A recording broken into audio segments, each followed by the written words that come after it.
Morning Lahore, जागो लाहौर में आप सबको खुश आमदीद कहते हैं जनाब। एक नए साल, एक नए महीने, एक नए हफ्ते और एक नए दिन और एक नई खूबसूरत सी ठंडी ठंडी सी सुबह के साथ मैं हूँ आपकी होस्ट मुनीबा। से दुआ है कि जनाब आप लोग जहाँ कहीं भी होंगे ठीक ठाक होंगे और खुशहाल ज़िंदगी गुजार भी रहे होंगे।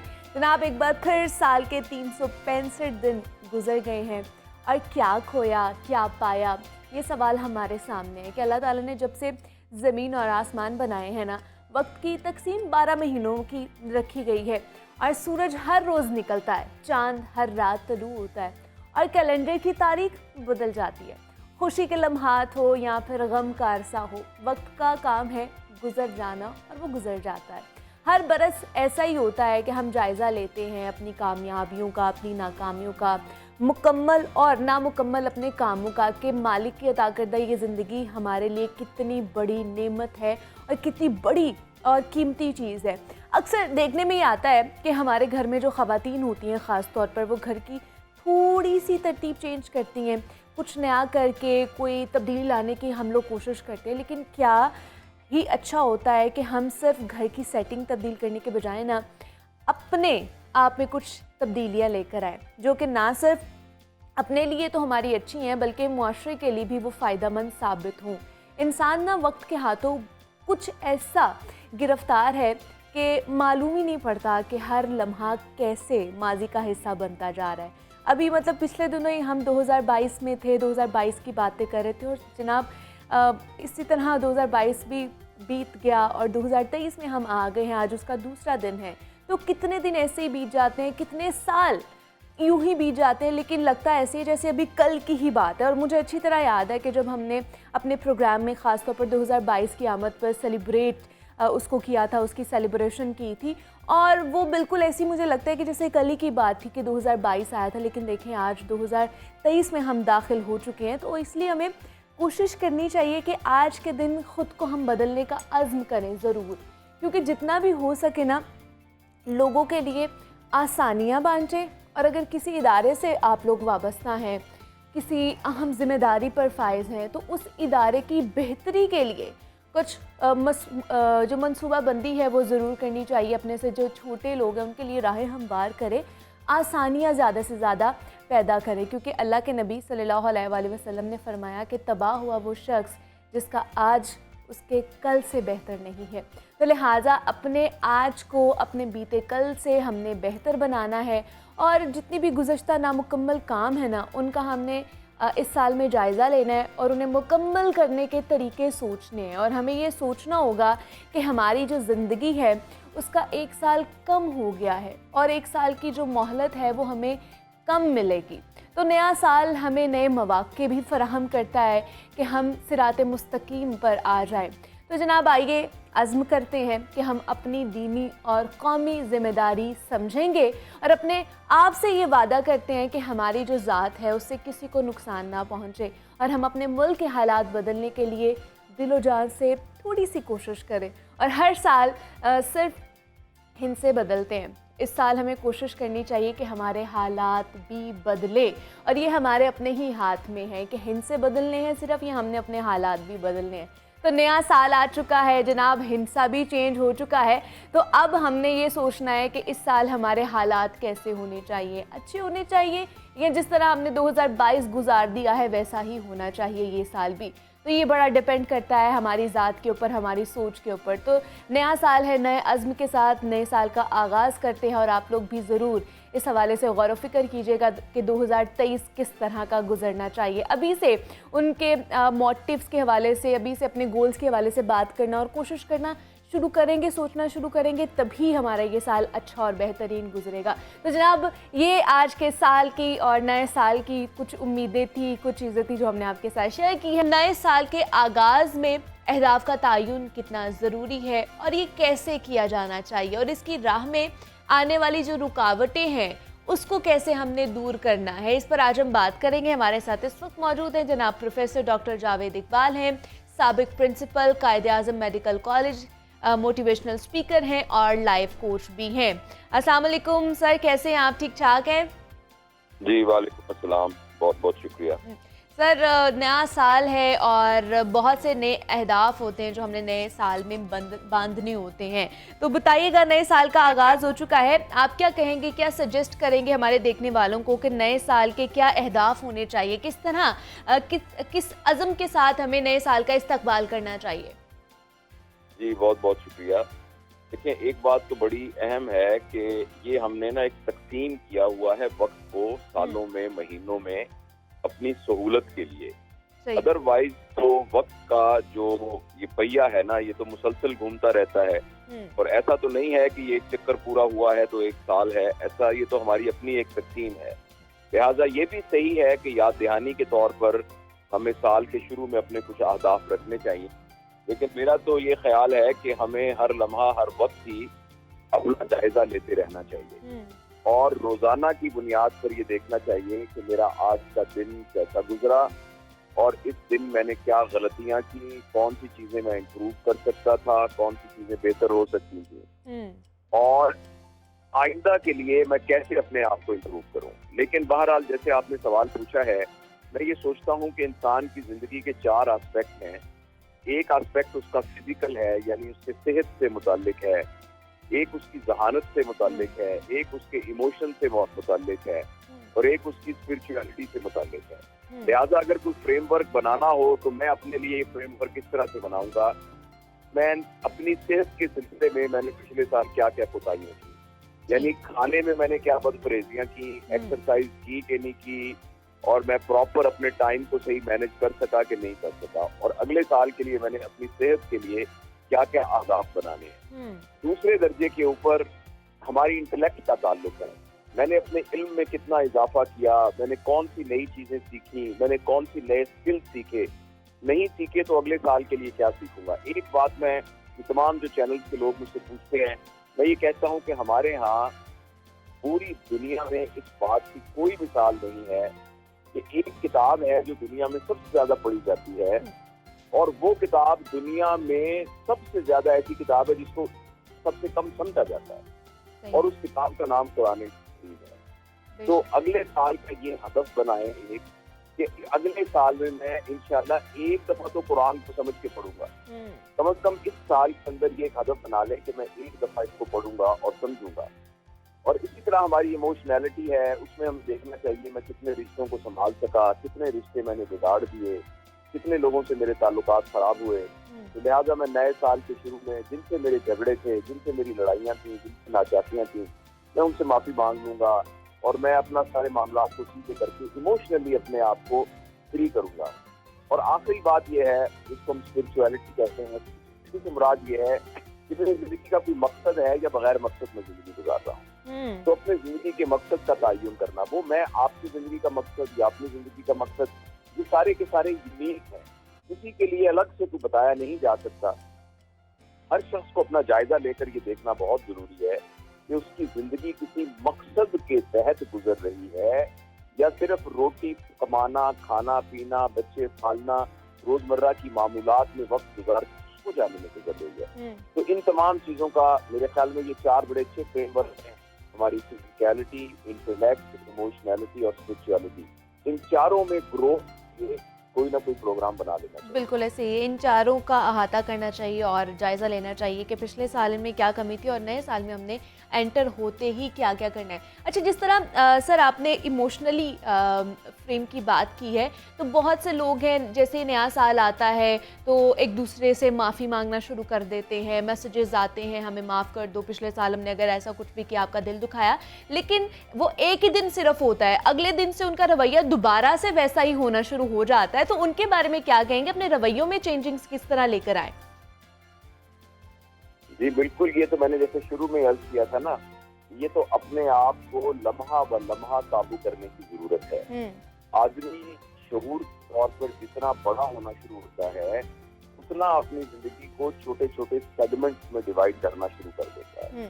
यानी एक साल मैंने का प्लान कर लिया, फिर जो और शऊरी तौर पर बड़ा होता है वो एक महीने में डिवाइड कर लेता है, जो और बड़ा होता है हफ्तों में कर लेता है।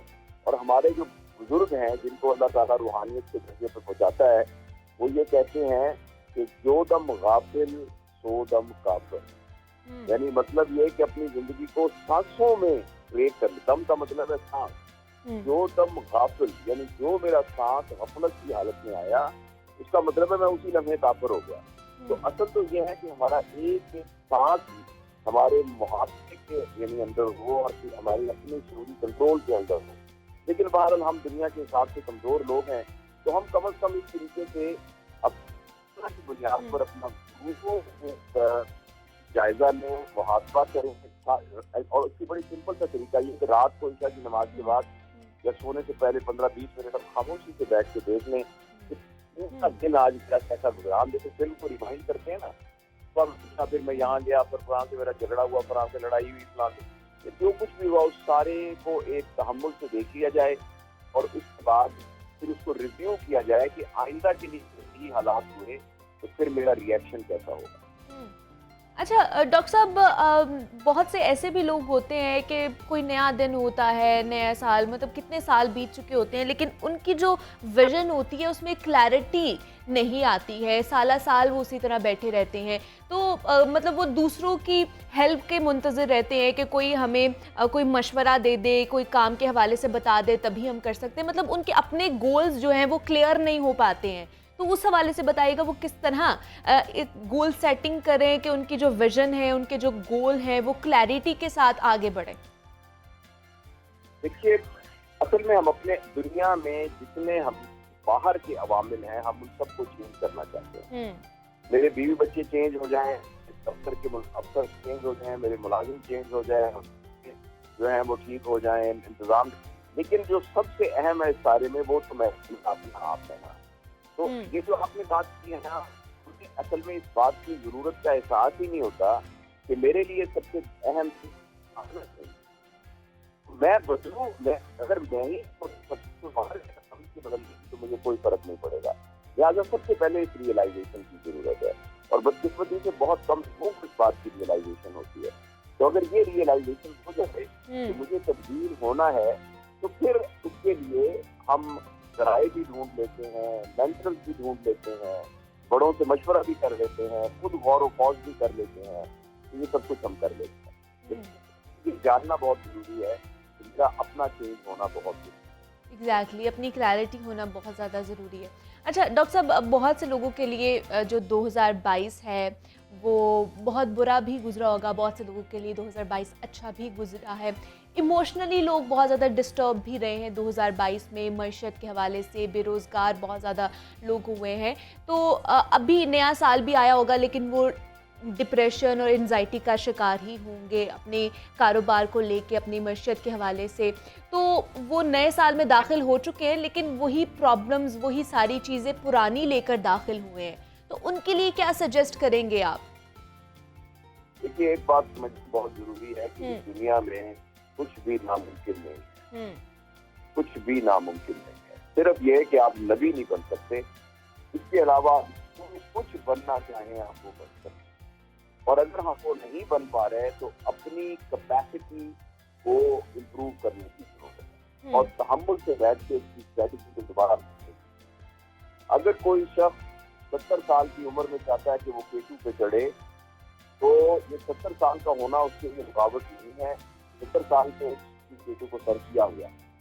तो इसी तरीके से कुछ भी आप करना चाहते हैं, अगर आप अपने आप पर यकीन रखें और उसके बाद एक प्रॉपर स्ट्रैटेजी बनाएं, तो ये है कि कुछ भी नहीं, जिंदा है, जब तक हम सांस ले रहे हैं उस वक्त तक हम जितने भी गिरे हुए हों हम दोबारा उठे खड़े हो सकते हैं।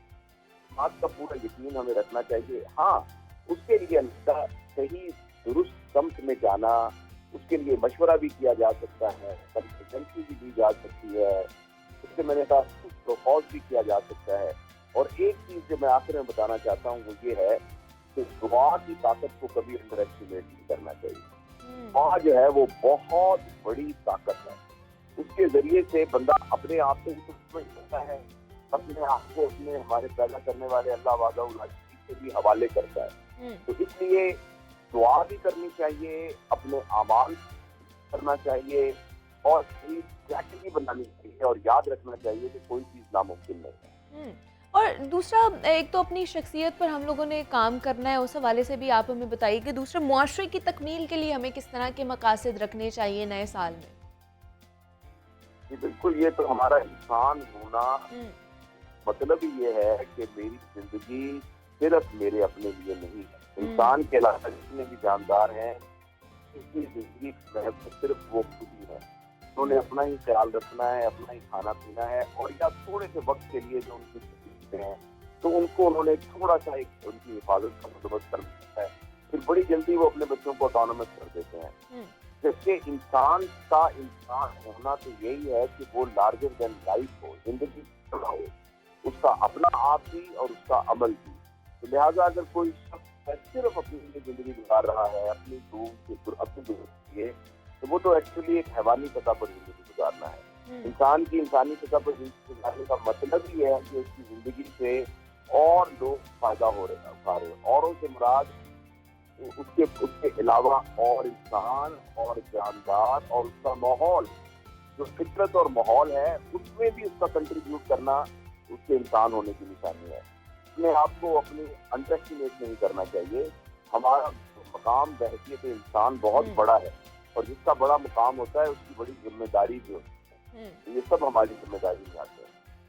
बिल्कुल ऐसे ही है। अच्छा सर, अब हम तो पूरी सोसाइटी के हवाले से बात कर रहे थे, लेकिन बहुत बड़ी तादाद है जो आपको फॉलो करती है, जो आपके बारे में भी जानना चाहती है। तो हमें बताइए, आपने नए साल के क्या गोल्स जो है वो सेट किए हैं अपने लिए? मैंने आपको जैसे बताया ना कि मैंने इस साल में कुछ सेहत पर ज्यादा तवज्जो देनी है। अच्छा। और मैंने कुरान पाक को ना सिर्फ इत्मीनान के साथ दोबारा से लाइक अ स्टूडेंट उसको करना है। ये दूसरा एक मेरा हदफ है बहुत जरूरी, क्योंकि उस सिलसिले में जितना वक्त देना चाहिए और जो अल्लाह ताला की तरफ से हमें एक हदायत आई है, हम बहसी से मजबूर डूब गए। आप देखिए हर जाती है लेकिन समझी नहीं जाती। तो ये कितनी अजीब बात होगी, आप कोई ऐसी किताब सुनते भी हो, उसको रखते भी हो, लेकिन आपको समझ ना आती हो, तो ये आपके देखिए कितनी अजीब बात होगी। तो मेरा हिस्सा जो है वो है कि मैं इसमें दोबारा से बड़े तमाम से इंशाल्लाह करूँगा। इंशाल्लाह। और आपकी तरह हम सबको भी इसी तरह के गोल्स जनाब अपनी ज़िंदगी में सेट करने चाहिए। प्रोफेसर डॉक्टर जावेद इकबाल हमारे साथ मौजूद थे। सर, बहुत शुक्रिया आपके वक्त का कि आपने हमारे लिए वक्त निकाला। और न्यू ईयर रेजोल्यूशन के हवाले से जनाब हमने अब बात की है कि किस तरह नए साल का इस्तकबाल हमें करना चाहिए, नए अज़्म के साथ, नए मकासद और बामकसद ज़िंदगी हमें इस साल गुजारनी है। और जितनी भी गलतियाँ हम पीछे कर आए हैं उनके ऊपर पछताने के बजाय कुछ नया सीखने की कोशिश करनी चाहिए, और नए साल का यही आप लोगों ने इरादा बांधना है। आप जिस तरह मैंने बात की थी कि नया साल बदल गया है, नया साल आ गया है, लेकिन हालात वही हैं पुराने वाले। और इसी नोट पर एक छोटी सी ब्रेक लेंगे, मिलते हैं इस पर।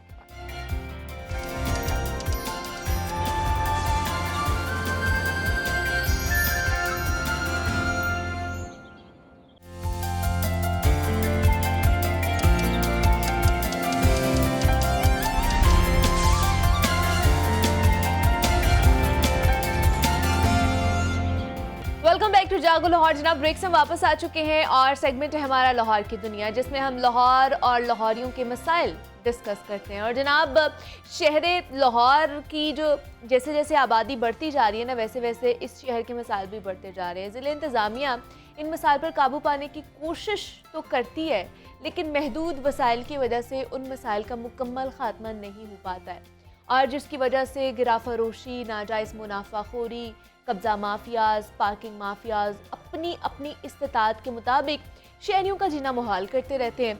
और दूसरी जानिब शहर की इंतज़ामिया माफियाज के खिलाफ सरगर्म भी दिखाई देती है। साल 2022 में ज़िले इंतज़ामिया की कारकर्दगी के हवाले से अगर बात करें तो ज़िले इंतज़ामिया लाहौर की जानिब से साल 2022 में वन डिश और औकात-ए-कार की खिलाफ वर्जी पर 7,927 मैरिज हॉल्स, मार्कीज़ और फार्म हाउसेस की इंस्पेक्शंस की गई है, और 319 खिलाफ वर्जियाँ सामने आई और 13 लाख रुपए के जुर्माने आयद किए गए। और अगर स्मॉग के हवाले से बात कर ली जाए तो ज़िला इंतज़ामिया लाहौर ने साल 2022 में 2,438 इंडस्ट्रियल यूनिट्स के विजिट्स किए गए और 408 इंडस्ट्रियल यूनिट को सील कर दिया गया। और सिर्फ यही नहीं बल्कि ज़िला इंतज़ामिया लाहौर ने साल 2022 में अतायत के खिलाफ भी बहुत ज़्यादा कार्रवाइयाँ की हैं और उसकी रिपोर्ट भी जारी की गई, जिसमें 3849 मकामात की इंस्पेक्शन की गई और 247 मकामात के चालान किए गए, 235 मकामात को सील किया गया और 67 अताई डॉक्टर्स के खिलाफ FIR का इंदराज भी करवाया गया। तो साल 2022 ज़िले इंतज़ामिया के लिए कैसा रहा, क्या खोया क्या पाया, इस पर आज हम बात करेंगे। हमारे साथ इस वक्त मौजूद हैं DC लाहौर है मोहम्मद अली और उनके साथ मौजूद है जनाब नुमाइंदा लाहौर न्यूज़ इमरान अकबर है। इमरान, आपको भी वेलकम कहती हूँ सर, आपको भी वेलकम कहती हूँ जागो लाहौर में। सर, नया साल है, नए अहदाफ के हवाले से भी बात करेंगे। 2022 कैसा रहा और उसके एंड पे ही आपने अपना चार्ज संभाला था, तो मुझे बताइएगा मजमूई तौर पर 2022 में ज़िला इंतज़ामिया ने क्या क्या इक़दाम उठाए थे और कितने जो इनिशिएटिव्स थे लिए गए थे और वो 2022 में ही मुकम्मल हुए हैं, कंप्लीट हुए हैं। बिस्मिल्लाहिर्रहमानिर्रहीम। सबसे पहले तो मैं लाहौर न्यूज़ की टीम को नए साल की मुबारकबाद पेश करता हूँ और मेरी दुआ है कि नया साल हम सब के लिए खुशियाँ लेके आए। और लास्ट ईयर जो था हमारे लिए सबसे बड़ा चैलेंज तो जो हमारा डेंगी रहा, 8,500 के करीब पेशेंट्स आए और 30 इसके करीब जो है वो डेथ्स यहाँ रिपोर्ट हुई। तो उस लिहाज से हमने 35,000 हॉटस्पॉट्स कवर करने होते थे, क्योंकि हर वीक हम 100% करते रहे। उसके बावजूद जो है वो केसेस पिछले साल के मुकाबले में काफ़ी कम थे, तकरीबन 30% के करीब केसेस आए 2021 के मुकाबले में, बट स्टिल 8,000 8,500 का नंबर बहुत बड़ा था, हमारे लिए बहुत बड़ा चैलेंज था।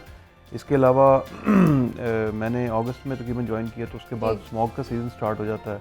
तो स्मॉग के हवाले से लाहौर की फ़ज़ाई आलूदगी और यहाँ एयर क्वालिटी इंडेक्स जो है वो बाज़ औक़ात कुछ लोगों के ख्याल के मुताबिक वो आलूदा तरीन शहरों में, सर आज भी आलूदा तरीन शहरों की सर फहरिस्त में है, टॉप पर कर रहा है आज भी लाहौर जी। उसमें बेसिकली ना डाटा सोर्सेज डिफरेंट हैं, तो वो जो जिसकी मर्ज़ी होती है उस लिहाज से वो कर लेता है। बट लाहौर में ज़ाहिर है एयर क्वालिटी इंडेक्स बहुत पुअर भी रहा, बट अल्हम्दुलिल्लाह हम लोगों ने उस हवाले से बहुत सी कार्रवाइयाँ की। अभी इस वक्त भी 408 के करीब जो इंडस्ट्रियल यूनिट्स हैं जो कि पायरोकार्बन या सब स्टैंडर्ड फ्यूल यूज़ करते हैं वो इस वक्त सील्ड हैं।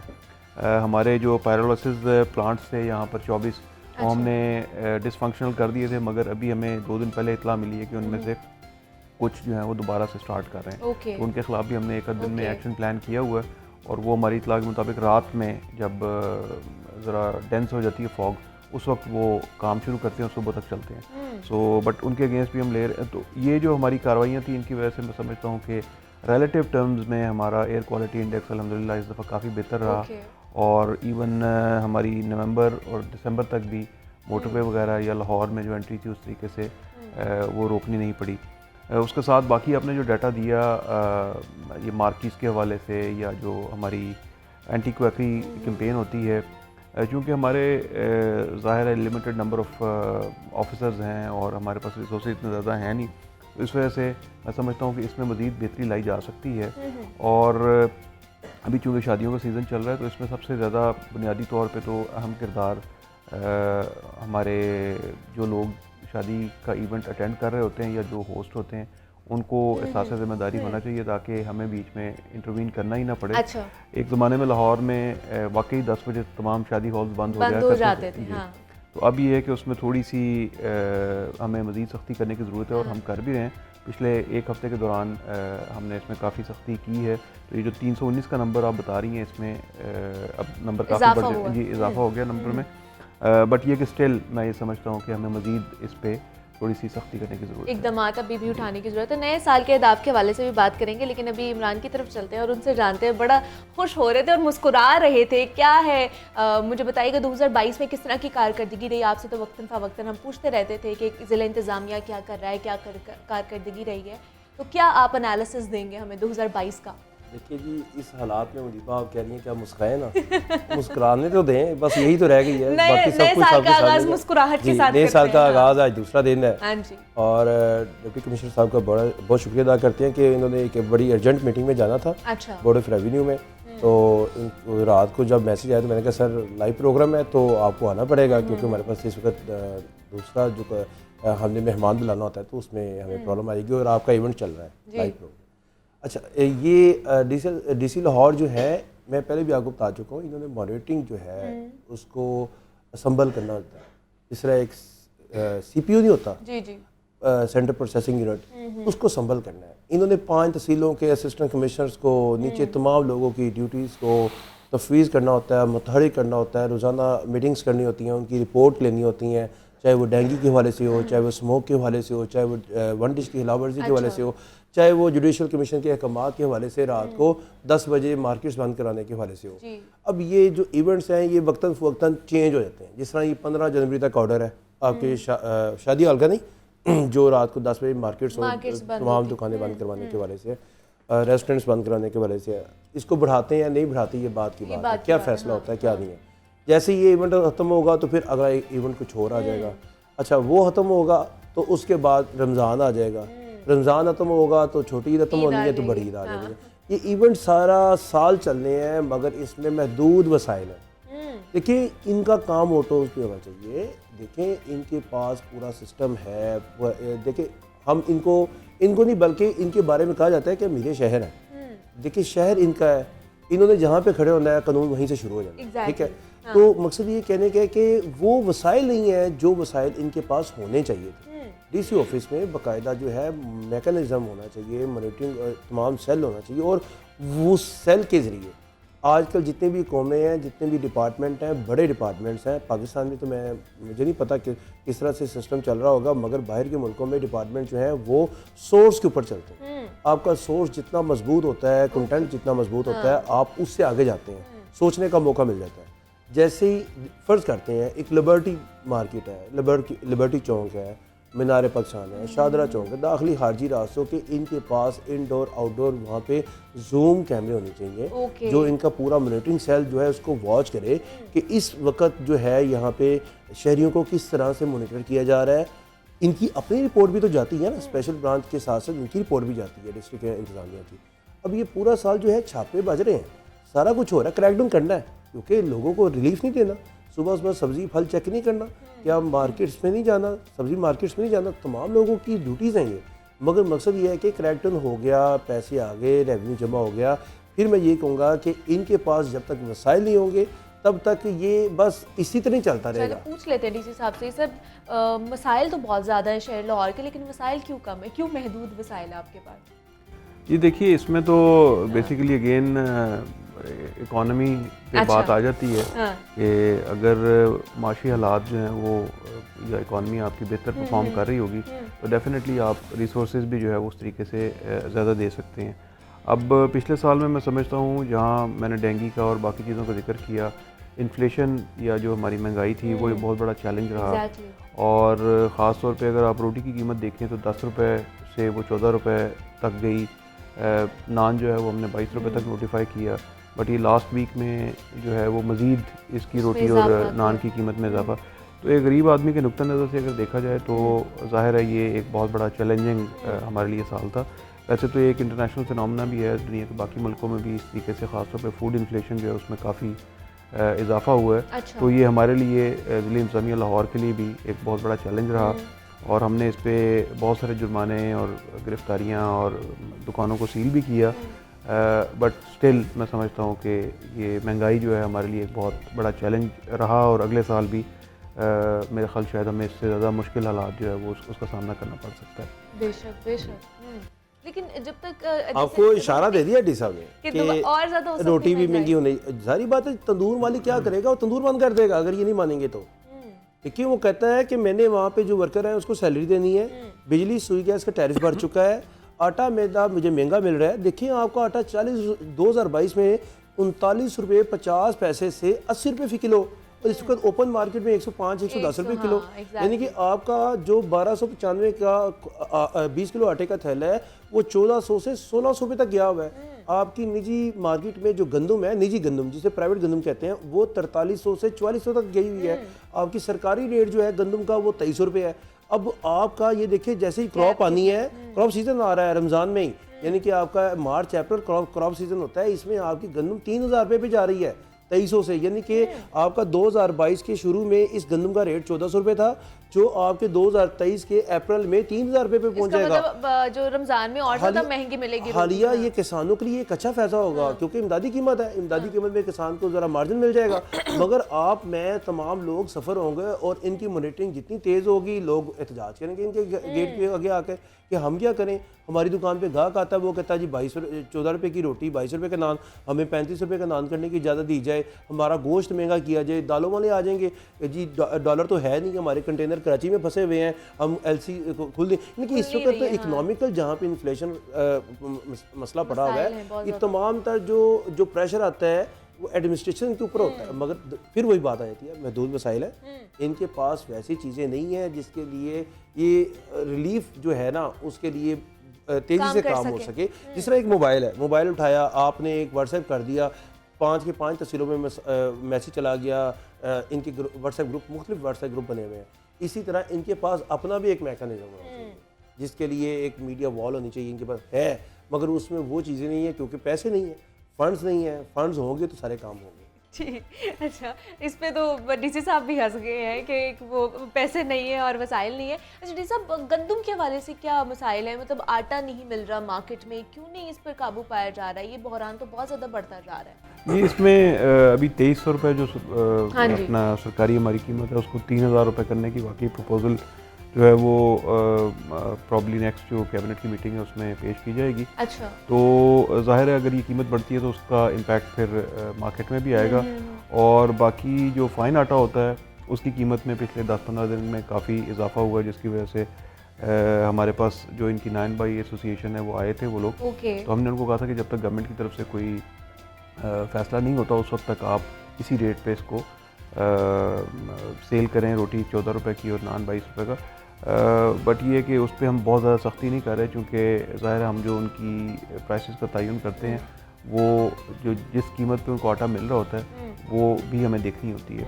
तो मैं उम्मीद करता हूँ कि ये जल्द इस पे गवर्नमेंट की तरफ से फ़ैसला आ जाएगा और फिर हम मार्केट की जो फोर्सेस के मुताबिक उसकी नई जो प्राइस है उसका तयन कर लेंगे।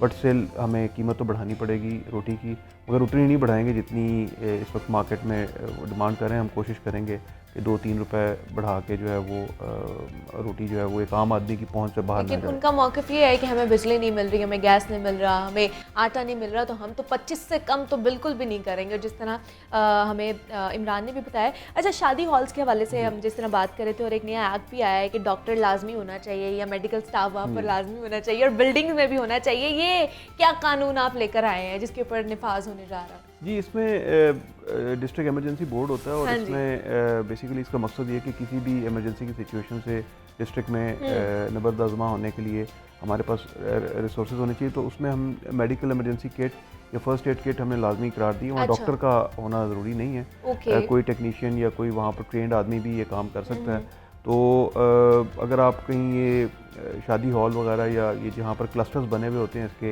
एक ही जगह पे 10-10, 15-15 मैरिज हॉल्स होते हैं, मार्केट होती हैं, तो वहाँ पर खुदा न खास्ता अगर कोई मेडिकल इमरजेंसी हो जाए और जितना वहाँ ट्रैफिक का रश होता है और जितनी कंजेशन होती है, वहाँ से निकलते निकलते ही उस ट्रैफिक में से अगर खुदा न खास्ता किसी को कोई इमरजेंसी होगी, आधा पौना घंटा आपको लग जाता है।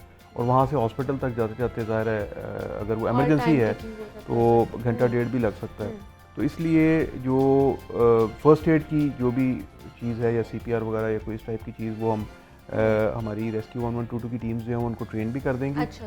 और ये वैसे रिक्वायरमेंट भी है, फायर फाइटिंग इक्विपमेंट भी हमने वहाँ लाजमी करार दी है, क्योंकि एक ही वक्त में आपने देखा होगा कि 500-1000 के करीब लोग भी आए हुए होते हैं। तो अगर खुदा न खास्ता वहाँ कहीं आग लग जाती है तो उससे जानी और वहाँ गाड़ियाँ शाड़ियाँ भी होती हैं, बहुत सारा माली नुकसान भी हो सकता है। तो ये इस चीज़ को ये वैसे हमारी रिक्वायरमेंट भी होती है।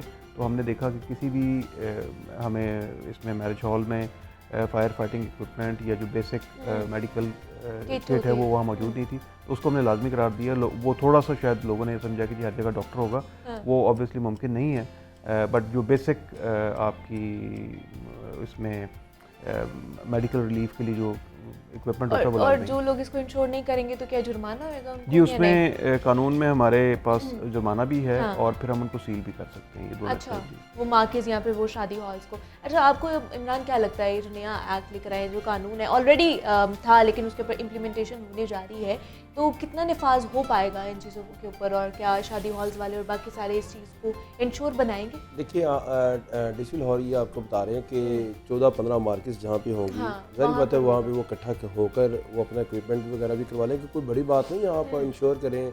जाहिर बात है आप स्टेक होल्डर हैं, आपका कारोबार है, ये काम तो बहुत ज़रूरी है। वैसे भी ज़रूरी है, आपकी शादी हाल के लिए कहीं पे भी आग लग सकती है, खुदा ना किचन होते हैं उनके, ओपन किचन होते हैं, तो ये सारी सूरत हाल ये है कि जहाँ पे तो 14-15 मार्केट्स होंगी, वो 1-2 डॉक्टर भी हायर कर रख सकते हैं लेंगे लोग तो वहाँ। इसका तो कोई जो है छोटे या रूरल इलाकों में वैसा मुमकिन नहीं होगा कि डॉक्टर के मैं आपके पास आता हूँ, या ये है वहाँ पे वो मेडिकल किट हो सकती है, वो रख लेंगे पास, जो फर्स्ट एड के तौर पे होती है। मैं आपके प्रोग्राम के में ही बता देता हूँ कि डीसी लाहौर ने आपके प्रोग्राम में एक ऐलान कर दिया है कि रोटी बढ़ने जा रही है। रोटी 14 से 17 रुपये या 16-17 रुपये मुझे तो बढ़ने लगता है 20 तक जाएगी। बढ़ने नहीं, ये 2-3 रुपये बढ़ाएंगे, अच्छा, क्योंकि 2-3 उन्होंने रुपये। 25 की बजाय 30 भी कह देना। अच्छा, तो इन्होंने फिर उनके आटे का वो जो उनका पेड़ा होता सारी है calculated उसकी सारी कैलकुलेशन चीज़ें करनी होंगी, होती है, हाँ। तो उसमें ये 2-3 रुपये भी बढ़ती है। तो डी साहब ये तो आप देख लें, 24-22 रुपये का नान, 25 मतलब ये बड़ा ऐलान करके जा रहे हैं ये डीसी साहब उन्होंने के, बता रोटी दिया आपको, और नान आपने- जो है जनाब, ये बड़ी आपने- ब्रेकिंग है हमारे ये यहाँ से, आपको तो बताया हमारे ही जागो इसमें। लाहौर से डीसी साहब ने कर दी है कि जनाब आने वाले दिनों में नान और रोटी की कीमतें बढ़ने वाली हैं और वो 2 से 3 रुपए बढ़ेंगे। सिर्फ और सिर्फ पंजाब हुकूमत का इसको जी, अब डायरेक्शन आपने का तो ब्रेकिंग न्यूज़ बना दी है, जी तो जी, देखिए, क्यों नहीं, आपने ये खुद कहा कि breaking 3 news ही रुपये है। तक जाएंगे, हम इरादा रखते हैं। नहीं, नए साल में कोई अच्छी खबरें आप लाहौर के शहरियों को दें। मेरे ख्याल से ये महंगाई वाली बात तो चूँकि मैंने ऑलरेडी कर दी हुई है, बट ये है कि ज़ाहिर है हम अपने आप को मार्केट फोर्सेस से डीलिंक नहीं कर सकते, और अगर हमने इन्फोर्स करवाना है तो डेफिनेटली हमें वो कीमत देनी पड़ेगी जो इस वक्त मार्केट में जिस पे अवेलेबिलिटी हम मुमकिन बना सकते हैं। तो बाकी बहुत सारी चीज़ें जो हैं उनमें कमी भी आ रही है। टमाटर इस वक्त सस्ता हो गया, प्याज सस्ता हो गया, आलू सस्ता हो गया, सब्जियों की कीमतों में कमी आ रही है, 2-3 दालें जो हैं उनकी कीमतों में कमी आ रही है। तो ये चूँकि सीजनल इसमें वेरिएशंस होती हैं, तो वो जो जिन चीज़ों में कमी आ रही है वो भी आप चिकन और अंडों Yes, की yes, कीमतें yes. बहुत ज्यादा तो बढ़ती ये जा क्या रही है, है? इसमें बहुत इतनी- ज्यादा फ्लक्चुएशन, और सिर्फ नीचे नहीं आ रही, ऊपर ही जाती जा रही है। जी, उसमें सर्दियों में एक तो अंडे की डिमांड बढ़ जाती है, हाँ। तो उसकी कीमतें वो ज़ाहिर है एक डिमांड पुश फैक्टर होता है उसमें।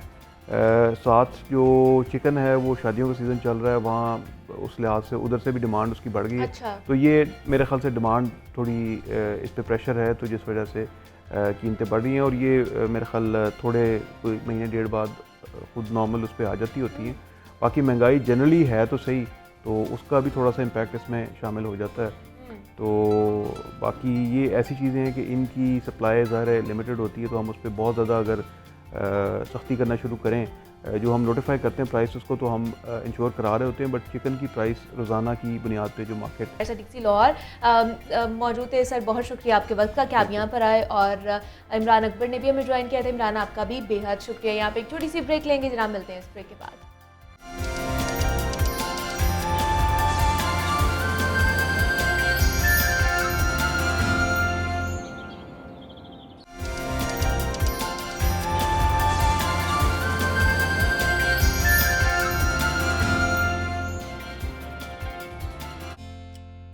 वेलकम बैक टू जागो लाहौर। जनाब, ब्रेक से हम वापस आ चुके हैं, और ब्रेक पर जाने से पहले जिस तरह बात कर रहे थे शहर लाहौर के मसाइल और उनको हल करने के हवाले से, तो कई किए जाने वाले जो इकदाम हैं उस हवाले से हमने बात की है कि बागों के शहर का सबसे बड़ा मसला उसका खोया हुआ हुस्न था। और लाहौर को बागों का शहर इसलिए कहा जाता था क्योंकि उसकी सड़कें साफ़ और रोशन थी, मगर गुज़श्ता बरसों में जितना इसको तबाह किया गया है शायद ही कोई इतना बर्बाद हुआ होगा। जगह जगह कूड़े के ढेर, गंदगी, बदबू इतनी थी कि दूसरे शहर से आने वाले पहचान ही नहीं पा रहे थे कि क्या ये वाकई लाहौर है। लेकिन अब तारीख बदल चुकी है और लाहौर का हुस्न उसको वापस दिलाने में इंतज़ामिया सरगर्म दिखाई देती है। शहर की साफ़ होती सड़कें और LWMC के हुकाम की दिन रात मेहनत उसका वाज़े सबूत भी है। और साल 2022 में LWMC ने क्या क्या किया, कारकर्दगी के हवाले से अगर बात करें तो 2022 के दौरान शहर का 19,68,734 टन वेस्ट ठिकाने लगाया गया है। इन्फोर्समेंट विंग ने साल 2022 में 1,06,498 से ज़ायद इंस्पेक्शंस की हैं और गैर कानूनी डंपिंग पर 16,835 चालान किए गए हैं। और साल 2022 में गैर कानूनी डंपिंग और कूड़े के फैलाव पर 3,41,96,000 के जुर्माने भी किए गए और उसके साथ साथ सरकारी खजाने की बचत भी की गई है। और सेकेंडरी वेस्ट कॉन्ट्रैक्टर से 8.8 मिलियन, फ्यूल की खपत में कमी से भी मिलियंस की बचत की गई है। स्टेशनरी की मद में 1.5 मिलियन बचाया गया है, जबकि 3,251 मुसलसल गैर हाजिर घोस्ट मुलाजमीन को घर भिजवा कर 4 मिलियन की बचत की गई है। तो साल 2022 LWMC के लिए कैसा रहा, शहर की सफाई के लिए क्या क्या इकदाम किए जा रहे हैं, इस पर मजीद बात करने के लिए हमारे साथ इस वक्त मौजूद हैं अली अनान कमर हैं, CEO हैं LWMC के, और इमरान अकबर ने भी हमें दोबारा से ज्वाइन कर लिया है क्योंकि LWMC की जो बीट है वो भी करते हैं और ज़िला इंतज़ामिया के हवाले से भी बीट इमरान ही करते हैं। इमरान, आपको दोबारा से वेलकम कहती हूँ और सर आपको भी वेलकम कहती हूँ जागो लाहौर में।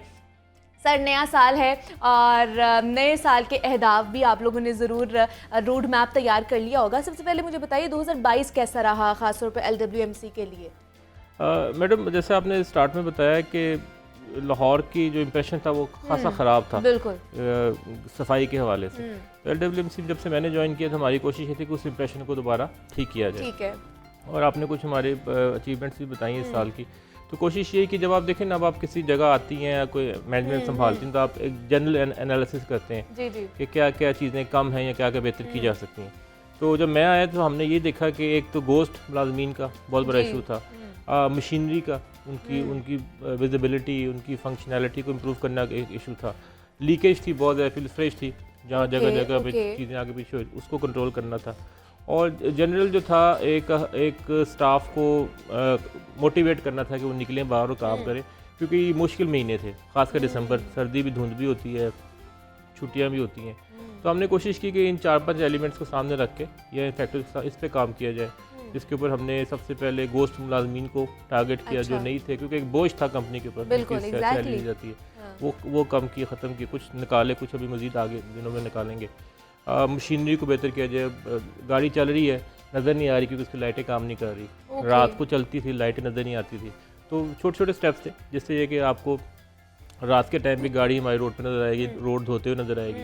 रोड धोना एक सिंपल सा काम है, लेकिन उससे ये होता है कि एक इम्प्रेशन जाता है कि लाहौर शहर साफ़ हो रहा है, वो हमने शुरू कर दी है। तो गोया कि मतलब छोटी छोटी चीज़ें हमने की हैं जिससे 2-1 माह 3 माह के अंदर हमारा जो था ना जनरल इम्प्रेशन कि शायद काम नहीं हो रहा, वो उसको चेंज किया जाए। अच्छा, क्रिसमस के हवाले से भी आप लोगों ने कैंपेन शुरू की थी, उसकी कैसी फीडबैक आई? क्रिसमस बहुत अच्छा रहा है। हाँ। मैं बहुत मशहूर हूँ लाहौर के लोगों का, और अपनी जो हमारी जो क्रिश्चियन कम्युनिटी है उन्होंने बहुत ताउन किया हमारे साथ, क्योंकि छुट्टियाँ होती हैं, लोग निकलते हैं बाहर, घूमते फिरते हैं। तो और जितनी मेरे पास फोर्स थी मैंने सारी लगाई, मशीनरी ज़्यादा निकाली हमने। कोशिश की कि लोगों को जब वो बाहर निकले तो सैर के लिए साफ़ लाहौर मिले। पार्क्स में आपने देखा फेस्टिवल लगे रहे हैं, फंक्शन होते रहे, तो जहाँ जहाँ हम कर सके हमने वहाँ पे इंशाल्लाह हेल्प की है लोगों की। मतलब अच्छा, हमें जो है लाहौर साफ़ सुथरा नज़र आया है। अच्छा इमरान, आपके पास इसके हवाले से क्या न्यूज़ है और LWMC की कैसी कारकर्दगी रही? मतलब मेरे लिहाज से तो ओवरऑल बड़ी अच्छी रही है, मैंने पास कर दिए। देखिए जी मुनीबा, मैं तो पहले आपको अपना तारुफ कराऊँ कि जहाँ पे शहर के अलाइड महकमों की बात होगी वहाँ पे मैं आपके प्रोग्राम में आऊँगा। आप वहाँ पे भी आएंगे? क्योंकि मसाइल हैं, मसाइल सारे ज़िले इंतज़ामिया, LWMC, बल्दियाती ये इशू हैं, बल्दियाती एक्ट के तहत LWMC है, मेट्रोपॉलिटन कॉर्पोरेशन है, ये तमाम तर लोग पहले एक ही सतह पे थे, एक ही जगह पे थे 2016 तक। ये बाद में कानून चेंज हुआ है और बाद में 2012 में LWMC आ गई, 430 आ गई, तमाम तर जो है वो DCO के अंडर ही होते थे, डिस्ट्रिक्ट कोऑर्डिनेशन ऑफिसर। अब डिस्ट्रिक्ट कोऑर्डिनेशन ऑफिसर नहीं रहा, अब डिप्टी कमिश्नर हो गए। तो डिप्टी कमिश्नर एक इंतज़ामिया में चले गए, कमिश्नर जो है वो ओवरऑल रोल में आ गए। अब ये अथॉरिटीज़ हैं, इनको सबको जो चेक कर रहे होते हैं वो कमिश्नर और DCOs होते हैं, as a father of Lahore division, as a मीर शहर DC लाहौर। तो ये तमाम तर महकमे जो है इन्हीं को संभल करने के लिए सारा दिन लगे रहते हैं। अब शहर की सफाई का मसला आ जाए तो शहर की सफाई के लिए ना, देखें मैं आपको बताता हूँ, 2020 में ना शहर लाहौर का एक किस्म का ना धरन तख्ता हो गया था सफाई के मामले। बिल्कुल, बता नहीं सकते, यानी कि हम आपके पास ही बैठे होते थे, बता रहे होते थे कि कभी भी नहीं देखा कि ऐसा हुआ हो कि सड़क पूरी नजर आ रही हो कि कूड़े के ढेर पड़े हुए हैं और खामोशी चाहिए, समझ लग रही ना। अब उसको ठीक करते करते करते आज 2023 आ गया। मैं ये समझता हूँ कि ना एक दिन ये 4-5 दिन पहले मैंने किसी बंदे से पूछा कि CULWMC किस तरह से वर्क करते हैं। अच्छा। कहते हैं कि वो अभी तक ना रिलाई नहीं कर रहे किसी के ऊपर, वो हर फाइल को हर जगह पे खुद जा रहे हैं। खुद जाने से ये होता है कि उनके वो एक इमेजिन कर लेते हैं कि मैंने ये किया और वो असाइनमेंट दे आते हैं। ओके। असाइनमेंट देने के बाद वो उसको खुद परसू कर रहे होते हैं। अच्छा, मैंने कहा इसका क्या मतलब है? कहते जी पहले इनसे जो CEO थे वो रिलाई कर जाते थे नीचे वाले अफसरान के ऊपर। अच्छा, ठीक है। अब ये अपने आप को जो है वो उस सूरत हाल को देखते हुए उस हर फाइल को चेक करते हैं और अपने आप को उस फाइल के मुताबिक लेकर चलते हैं कि जो मुझे बताया जा रहा है, जो मुझे दिखाया जा रहा है, वो उसको मैं उसके ऊपर इम्प्लीमेंटेशन हो भी रही है कि हो भी रही है कि नहीं, और आंखों देखा हाल के मुताबिक ये फिर फैसला करते हैं। सर, तो इसके सजेशन लिए पे काम करेंगे आप इमरान की सजेशन? नहीं, बड़ी अच्छी बात की, मैं शुक्रिया अदा करता हूँ क्योंकि देखें इन्होंने बिल्कुल सही पिन पॉइंट किया। जो वर्कर है ना उसको बहुत कम लोग अप्रिशिएट करते हैं और वो उसको बुरा भला भी कहते हैं, डांट डपक भी उसकी होती रहती है, लेकिन सबसे ज़्यादा काम भी बेचारा वही करता है। ऑफिसर तो मॉनिटरिंग में लगे होते हैं ना ऊपर, तो ये इनकी बात ठीक है। और ये क्योंकि आज साल का पहला शो है मेरा, तो पहला प्रोग्राम भी है, तो ये आई रिक्वेस्ट एवरीबडी कि इन वर्कर्स को जरूर ओन किया करें।